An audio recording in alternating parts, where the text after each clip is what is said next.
Sebuah pesan terkait adanya geng remaja yang mabuk-mabukan bahkan disebut malak di Jalan Kunti, Kota Badung, ramai beredar dan menjadi perbincangan di media sosial pada Kamis 20 Juli. Kepolisian pun bergerak menyelidiki kebenaran informasi tersebut.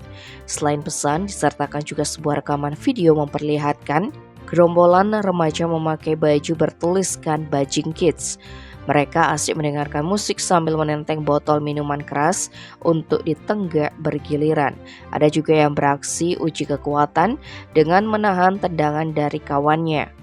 Menindaklanjuti viralnya video itu, Kapolresta Denpasar Kombes Pol Bambang Yugo Pamungkas mengaku sudah memerintahkan jajarannya melalui Kapolsek Kuta Kompol Yogi Pramagita untuk terjun langsung ke lapangan melakukan penyelidikan.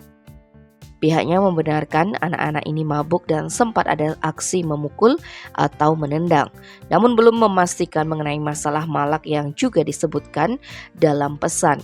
Dari hasil penyelidikan, jumlah anak yang tergabung dalam kelompok Bajing Kids ini kurang lebih 41 orang yang merupakan pelajar SMP dan SMA di wilayah Denpasar dan Badung.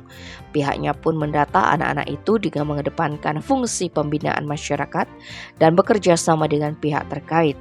Ternyata kejadian ini juga telah diketahui oleh pihak sekolah, sehingga dalam waktu dekat pihaknya juga akan memanggil anak-anak kelompok Bajing Kids bersama dengan orang tuanya.